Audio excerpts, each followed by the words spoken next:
नमस्कार, सुप्रभात। स्वागत है आप सबों का मेरी कक्षा हिंदी साहित्य और संवेदना में। आज की कक्षा में हम अंतरा भाग 1 में संकलित काव्य भाग का जो प्रथम पाठ है, कवि कबीर दास जी के पदों की व्याख्या पढ़ेंगे। इसके पहले वाले वीडियो में मैंने आपको कबीर दास जी के जीवन परिचय, साहित्यिक विशेषताओं के संदर्भ में बताया है। अगर आपने नहीं सुना है, नहीं पढ़ा है, तो आप उस वीडियो को पुनः देख सकती हैं। तो आइए आज हम कबीर दास जी के जो 2 पद आपके पाठ्यक्रम में दिए गए हैं, उन पदों को पढ़ें और उसकी व्याख्या समझें। और व्याख्या समझने के बाद फिर हम इससे जो वस्तुनिष्ठ प्रश्न होंगे उस पर विचार करेंगे। तो आइए हम जो प्रथम पद है उसे पहले पढ़ें। अरे इन दोहुन राह न पाई, हिंदू अपनी करे बड़ाई, गागर छुवन न देई। बेस्या के पायन तरसोवै, यह देखो हिंदुआई। मुसलमान के पीर औलिया, मुर्गी मुर्गा खाई। खाला केरी बेटी ब्याहे, घर ही में करे सगाई। बाहर से एक मुर्दा लाए, धोए धाए चढ़वाई।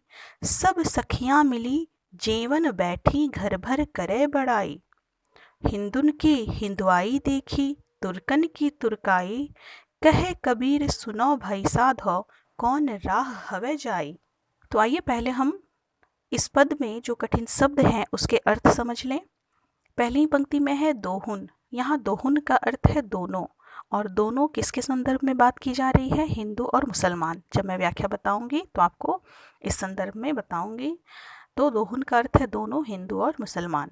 राह, राह का अर्थ है रास्ता। गागर अर्थात मटका। छुवन अर्थात छूने देना। बेस्या अर्थात वेश्या, जो कुमार्गी स्त्रियां होती हैं। पायंतर अर्थात पैरों पर गिरना। हिंदुआई, हिंदू होने से उत्पन्न बड़प्पन का भाव। पीर का अर्थ है आध्यात्मिक शिक्षक, गुरु, साधना में मार्गदर्शक। औलिया, औलिया का अर्थ है संत, महात्मा। फकीर।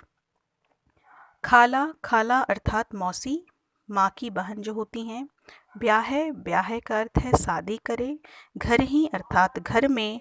जेवन अर्थात जीमना, भोजन करना। तुर्कन अर्थात कबीर जिस समय में, वर्तमान समय में थे, उस समय भारत में बाहर से आए हुए लोग, खास तौर पर मुसलमान शासक, जिसे तुर्कन कहा गया। हवै, हवै का अर्थ है होकर। तो आइए अब हम व्याख्या समझें। कबीर दास कहते हैं, अरे इन दोहुन राह न पाई। इन दोहुन अर्थात इन दोनों को राह नहीं मिली। यहाँ किन दोनों की बात की जा रही है? हिंदुओं और मुसलमानों के बाह्य आडंबरों की बात की जा रही है। सबसे पहले यहाँ समझने योग्य जो बातें हैं वो यह है कि यहाँ पर कबीर दास किसी जातिवाद के फेर में नहीं है, किसी विशेष जाति को वो संकेत नहीं कर रहे हैं। यहाँ समझने योग्य सर्वप्रथम बात यह है कि कबीर दास जिस वर्तमान समय में थे, उस समय में हमारे भारतवर्ष में 2 बड़ी जाति मानी जाती थी, एक हिंदू और दूसरा मुसलमान। और इसके पीछे बहुत से ऐतिहासिक कारण हैं। आपने इतिहास में पढ़ा होगा कि निरंतर मुसलमान शासकों का आक्रमण यहाँ होता रहा और उन्होंने राजगद्दी संभाली। तो ये जो परस्पर 2 जातियाँ थी, एक हिंदू और मुसलमान, भारतवर्ष में उस वर्तमान समय में आपस में टकराते रहते थे। तो कबीर दास जी जिस समय में ठहरते हैं, अर्थात जिस समय वो थे, उस समय इन 2 जातियों का बोलबाला था।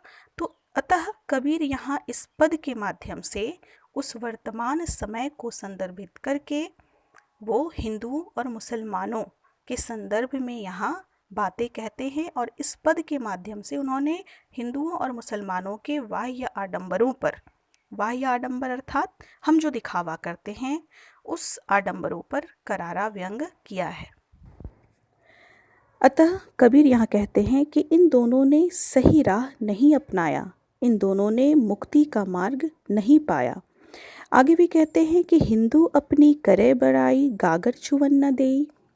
वो हिंदुओं पर व्यंग करते हुए कहते हैं कि हिंदू अपनी प्रशंसा करते हैं, परंतु अपने मटके को, गागर अर्थात मटका, या हम बर्तन भी से मान सकते हैं, कि वो अपने मटके को छूने भी नहीं देते।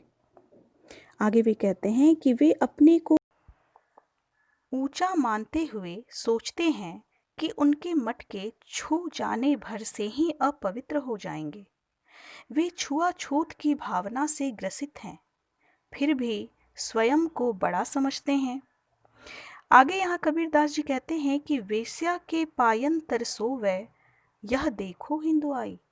वे यहाँ उदाहरण दे रहे हैं हिंदुओं के संदर्भ में कि वही जो अपने मटके भर को भी नहीं छूने देते, अपवित्र हो जाने जैसा मानते हैं, वही हिंदू वेश्या के पैरों पर गिरकर सोते हैं।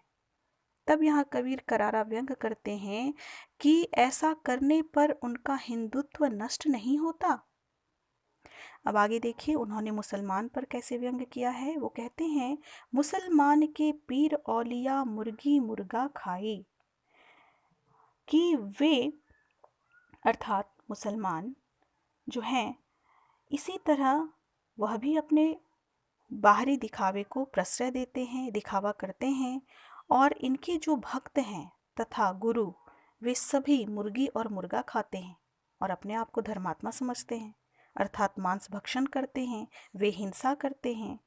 तब उनकी धार्मिकता और आध्यात्मिकता कहाँ चली जाती है। आगे पुनः वे व्यंग करते हुए कहते हैं कि खाला केरी बेटी ब्याह है घर ही में करे सगाई।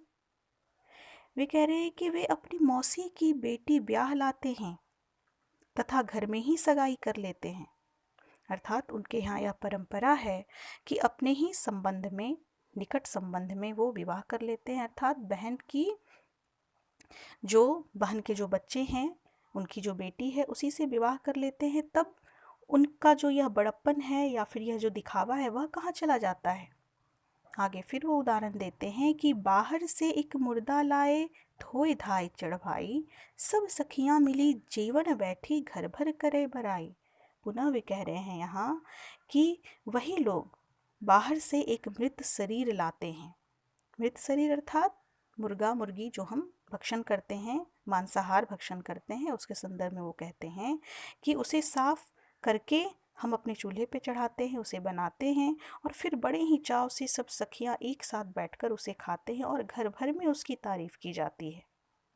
यहाँ पर उन्होंने हिंदुओं के संदर्भ में भी कुछ उदाहरण दिए हैं व्यंग करते हुए, और मुसलमानों के संदर्भ में भी व्यंग करते हुए उदाहरण दिए हैं।